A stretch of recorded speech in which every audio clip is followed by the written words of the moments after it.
Hello बच्चों, कैसे तैयारी चल रही है नीट का। मुझे तो लगता है कि आप लोग बहुत बढ़िया तरीके से तैयारी करने की कोशिश कर रहे हो। और अगर आपका तैयारी अभी तक अच्छा नहीं चल रहा है तो कोई टेंशन ना लो। आपने एक बार नीट देने के लिए ठान लिया है खुद को, अब सिर्फ उसी डायरेक्शन में मेहनत करते जाओ। देखो, मेहनत का कोई ऑल्टरनेटिव नहीं होता। आज तक किसी ने शॉर्टकट के जरिए से सक्सेसफुल नहीं हुआ। आप लोग बोलेंगे कि स्मार्ट वर्क करना चाहिए। हाँ, मैं भी बोलती हूं कि स्मार्ट वर्क करना चाहिए, लेकिन स्मार्ट वर्क करने के लिए स्मार्ट वर्क करना सीखना तो पड़ेगा ना। अब वो स्मार्ट वर्क करने के लिए भी आपको थोड़ा सा मेहनत करके स्मार्ट वर्क कैसे करते हैं ये भी तो सीखना पड़ेगा। लेकिन शॉर्टकट अगर हम अपनाओगे तो बहुत दिक्कत है। और देखो, इस प्रिपरेशन के दौरान बहुत सारे डिस्ट्रैक्शंस आएंगे। कई फैमिली से आते हैं, कई फ्रेंड से आते हैं, राइट। लेकिन अगर तुम अपने ये ग्रैंड प्लान में किसी छोटी चीज को मैनिपुलेट करने दोगे तो कैसे होगा। तुम लोग डॉक्टर बनने जा रहे हो, हर रोज तुमको एक पेशेंट के लाइफ और डेथ वाला डिसीजन लेना पड़ेगा कि मैं क्या करूंगी या फिर क्या करूंगा ताकि इस पेशेंट का जान बच जाए। हर रोज आपको स्ट्रेसफुल सिचुएशन से डील करना पड़ेगा। तो ये थोड़ी सी अपडेट, वो भी टाइम्स ऑफ इंडिया से, ये अपडेट तुमको अपने प्रिपरेशन के रास्ते से कैसे भटक सकता है, राइट। अरे हम तो इतने बड़े बड़े फिजिक्स का फॉर्मूले, केमिस्ट्री का इनऑर्गेनिक का जो रिएक्शंस, वो देन ऑर्गेनिक केमिस्ट्री का इतने बड़े बड़े रिएक्शन मैकेनिज्म, देन बायोलॉजी का, जेनेटिक्स का कॉन्सेप्ट, बायोटेक का कॉन्सेप्ट, इवन रट्टा मारने वाला चैप्टर जैसा मिनरल न्यूट्रिशन, ऐसे रट्टा मारने वाला चैप्टर हम अपने दिमाग में रख रहे हैं, इंफॉर्मेशन स्टोर कर रहे हैं, इतने मेहनत कर रहे हैं, इतने मेहनत से सब कुछ समझ रहे हैं कॉन्सेप्ट्स को। तो ये थोड़ी सी एक चुन्नू मुन्नू सा अपडेट अगर आ जाए तो हम कैसे उनको अपने प्रिपरेशन के रास्ते में एक बैरियर बना के रख सकते हैं, कैसे कर सकते हैं ये। देखो, ये तो एक मामूली सी अपडेट है, मैं तो इसके बारे में आपको बताऊंगी, बट हमेशा ये याद रखना कि चाहे कोई भी अपडेट आ जाए, हम जब एनटीए की तरफ से कोई ऑफिशियल अपडेट नहीं मिले हमको, तब तक हम उसके ऊपर ध्यान भी नहीं देंगे, चाहे वो कितनी बड़ी न्यूज़पेपर क्यों ना हो, टाइम्स ऑफ इंडिया हो, हिंदुस्तान टाइम्स हो, कुछ भी हो। अगर स्वयं भगवान भी आके बोले ना, तभी हम मानेंगे नहीं, जब तक एनटीए का ऑफिशियल नोटिफिकेशन नहीं आता। अब आप लोग सोच रहे होंगे कि ये तो बहुत बड़ी एक न्यूज़पेपर है, इसका न्यूज जो आती है, इसका जो प्री अपडेट आता है, इसके अकॉर्डिंग ही अल्टीमेटली नोटिस आता है, राइट। वो हो सकता है, बट बहुत सारे केसेस में ऐसे भी हुए हैं, जैसे कि टाइम्स ऑफ इंडिया के ऊपर बहुत सारे नीट के पोस्टपोनमेंट को लेके न्यूज आते थे, पर क्या अल्टीमेटली नीट पोस्टपोनमेंट हुआ? नहीं हुआ ना। तो भरोसा रखो थोड़ा सा, और अगर पैटर्न चेंज भी हो जाए, सब एग्जाम मार्च भी किया जाए, तो आपका सिलेबस बदलेगा नहीं, ठीक है।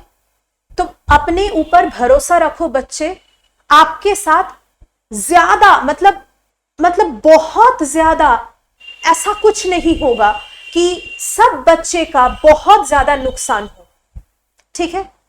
तो पहले हम अपडेट को थोड़ा सा देख लेते हैं कि देखो, हाल ही में एक नया एग्जाम नेशनल लेवल में चालू हुआ है, CUET, common university entrance test. तो इससे क्या होता था कि जो 12th के बाद ये एग्जाम देता था, उसका एडमिशन, अगर इस एग्जाम में उसका मार्क्स आए और उस मार्क्स के अकॉर्डिंग उनका कॉमन जो सेंट्रल यूनिवर्सिटीज है उसमें एडमिशन हो जाता था, ओके। अब ये जो यूजीसी है, यूजीसी कौन सा बला है? यूजीसी का फुल फॉर्म है यूनिवर्सिटी ग्रांट कमीशन, ठीक है।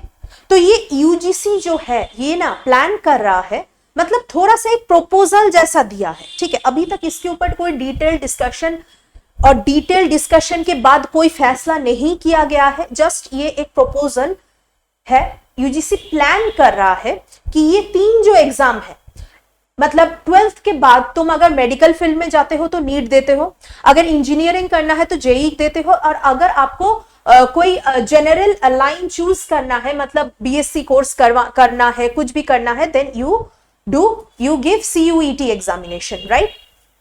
तो यूजीसी प्लान कर रहा है कि ये तीनों एग्जाम को एक साथ मार्च करवाने के लिए, ताकि एक ही एग्जाम होगा, उस एग्जाम में जिसको मेडिकल फील्ड में जाना है वो फिजिक्स केमिस्ट्री बायो का पेपर अटेम्प्ट करेगा और उनके मार्क्स के अकॉर्डिंग उनको मेडिकल कॉलेजेस में एडमिशन मिल जाएगा।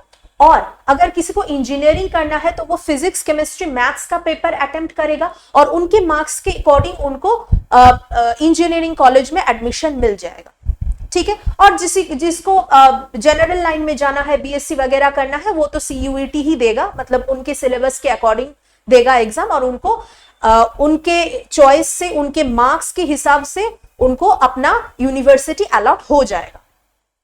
अब इसके ऊपर मेरी क्या व्यू है ये मैं बताऊंगी कि देखो, पहले तो मैं यूजीसी और एनटीए दोनों को ये पूछना चाहूंगी कि देखो, जेईई का जो फिजिक्स का लेवल होता है ना, उसका लेवल और नीट का जो फिजिक्स का लेवल होता है उसमें बहुत फर्क होता है। जेई में जो लेवल होता है वो नीट के स्टूडेंट्स के लिए वो बहुत डिफिकल्ट लेवल का हो जाता है फिजिक्स, ठीक है। और केमिस्ट्री में भी जेई में थोड़ा सा कैलकुलेशन बेस्ड आते हैं। पिछले क्वेश्चन पेपर को अगर आप रेफर करोगे तो जेई में केमिस्ट्री जो होता है वो थोड़ा सा कैलकुलेशन बेस्ड होता है और नीट में थ्योरी बेस्ड होता है ज्यादा, ओके। तो मान लो जो स्टूडेंट नीट के लिए, मतलब मेडिकल के लिए वहां पे बैठने के लिए जाएगा, कॉमन एग्जामिनेशन जो वो करने वाले हैं, प्लानिंग कर रहे हैं कॉमन एग्जामिनेशन कंडक्ट करने का, तो वहां पे अगर कोई नीट एस्पिरेंट यानी कि मेडिकल एस्पिरेंट चले गए तो उनका फिजिक्स का पेपर का जो लेवल है वो कैसा होगा? क्या वो जेई का लेवल का होगा या फिर नीट का लेवल का होगा? क्योंकि अगर नीट एस्पिरेंट्स को जेई के लेवल के फिजिक्स मिलेगा तो उसके लिए तो बहुत दिक्कत की बात हो जाएगी, राइट। और अगर नीट के एट पार करने के लिए जेई का फिजिक्स लेवल घटा दिया जाएगा तो फिर सिलेक्शन प्रोसेस तो बहुत गड़बड़ हो जाएगी ना, क्योंकि इंजीनियरिंग में ना आपका फिजिक्स का जो एप्टीट्यूड है वो टेस्ट किया जाते हैं, तो उसका लेवल अगर गिरा दोगे तो भी प्रॉब्लम आ जाएगा। और अगर नीट के स्टूडेंट्स को जेई के लेवल के फिजिक्स को अटेम्प्ट करना पड़ा तो भी दिक्कत हो जाएगी, नाइंसाफी हो जाएगी, ठीक है। और दूसरी पॉइंट तो ये है कि ये जो यूजीसी वालों ये बोल रहे हैं कि स्टूडेंट्स के ऊपर प्रेशर ज्यादा ना आए, इसके लिए वो तीनों एग्जाम को मर्ज करके एक एग्जाम करेगा। लेकिन मेरी एक पॉइंट है कि मान लो ये 3 एग्जाम अगर होगा ना तो स्टूडेंट के पास ऑप्शंस होंगे बहुत ज्यादा। क्योंकि मान लो कि अगर एक ही एग्जाम है तो स्टूडेंट ने बहुत मान लो मेहनत कर लिया और एग्जाम देने गए। कई बार तो ऐसा भी होता है कि स्टूडेंट का प्रिपरेशन बहुत होता है लेकिन एग्जाम से पहले दिन के सर्कमस्टेंसेस या फिर एग्जाम के दिन के सर्कमस्टेंसेस के ऊपर भी आपके जो एग्जाम है वो कैसा होगा ये डिपेंड करता है। तो अगर कुछ ऐसा टचवुड ऐसा किसी के साथ ना हो, लेकिन अगर कुछ ऐसा हो जाए तो वो स्टूडेंट एक एग्जाम के ऊपर सब कुछ दे रहे हैं, अपना सब कुछ डाल रहा है, अपना मेहनत, अपना टाइम, अपना सब कुछ दे रहा है एक ही एग्जाम के ऊपर, और अगर गलती से किसी भी चीज के वजह से वो एग्जाम खराब हो गया तो उसके पास और कोई ऑप्शन नहीं रहेगा। लेकिन अगर 3 एग्जाम रहेगा ना तो अगर स्टूडेंट का नीट खराब हो गया तो उसके पास एक ऑप्शन होगा सीयूईटी, अगर जेई खराब हो गया तो सीयूईटी ऑप्शन है, और अगर सीयूईटी खराब हुआ तो जेई ऑप्शन है। तो यही मैं उनसे पूछना चाहती हूँ कि अगर ये 2 इश्यू रिजॉल्व वो लोग कर देते हैं किसी भी तरह से then it will be fine. But मुझे तो अभी भी नहीं समझ में आ रहा है कि दूसरा वाला इश्यू वो कैसे रिजॉल्व करेगा, क्योंकि यहाँ पे 3 एग्जाम अगर होंगे तो स्टूडेंट के पास 3 ऑप्शंस होंगे। अगर एक एग्जाम हुआ तो गलती से भी कुछ भी प्रॉब्लम आए ना तो सब कुछ मेहनत, पैसा, टाइम सब कुछ पानी में चला जाएगा। लेकिन ये टेंशन लेने की बात नहीं है, क्योंकि जो एग्जाम आप लोग देने जा रहे हो, नीट, जेई, और एग्जाम देके जो कॉलेजेस में जाओगे और अल्टीमेटली अपने लाइफ में जो करियर को परसू करोगे ना, उसमें इससे ज्यादा बहुत सारे हर रोज ऐसे दिक्कतें आएंगे।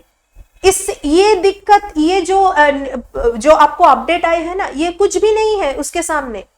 लाइफ बहुत सारे चीजें आपके सामने फेंकेगा, ऐसा रोज फेंकेगा, और जो लाइन में आप लोग जा रहे हो ना, उसमें तो बहुत ही आएगा ऐसा। तो अभी से खुद को ट्रेन कर लो कि जो हम लोग कर रहे हैं हम उसी दिशा में ही जाएंगे, किसी को हमने हमारे रास्ते पे आने नहीं देंगे। देखो जो भी हो, सिलेबस तो नहीं चेंज होगा ना, आपका सिलेबस वैसा का वैसा ही रहेगा। तो अपडेट के बारे में जो भी है वो मुझ पर छोड़ दो, अगर कोई अपडेट आएगा तो मैं आपको बता दूंगी। अगर पैटर्न चेंज हुआ तो हम है ना, फंडू ट्यूटर का टीम है आपके पास, हम उसी डायरेक्शन में मेहनत करके आपको परोस के देंगे, एक प्लेट के ऊपर सजा के देंगे कि भैया ये पढ़ लो तो आपका सारा एग्जाम क्लियर हो जाएगा। लेकिन पढ़ना तो आपको पड़ेगा, हर रोज मेहनत आपको करना पड़ेगा। लेकिन यहां पे एम्फेसाइज करो कि हर रोज करना पड़ेगा। एक दिन कर लिया, 2 दिन कर लिया, तीसरे दिन सारा का सारा दिन मजाक मस्ती में चला गया, तो ऐसा नहीं चलेगा। हर रोज करना पड़ेगा। नीट में वही बच्चे का सिलेक्शन होता है, जेई में वही बच्चे का सिलेक्शन होता है जो हर रोज मेहनत करते हैं।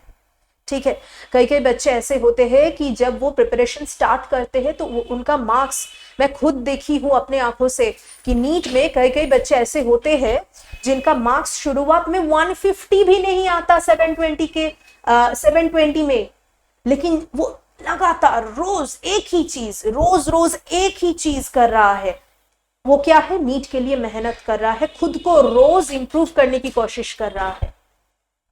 ओके, और अल्टीमेटली जब वो एग्जाम जब पास आते जाता है और वहां पे उनका 720 के अंदर 650 प्लस मार्क्स आने लगते हैं, तब उनको लगता है कि अरे ये तो मैंने एफर्टलेसली कर लिया। लेकिन नहीं, आपने रोज एफर्ट डाल के अल्टीमेटली आपने उस मौकाम तक पहुंचा। ओके, तो don't worry about anything, we are there for you. और मैंने अपना व्यूज बता दिया, आप लोग कमेंट सेक्शन में अपना व्यूज बता देना। Thank you very much.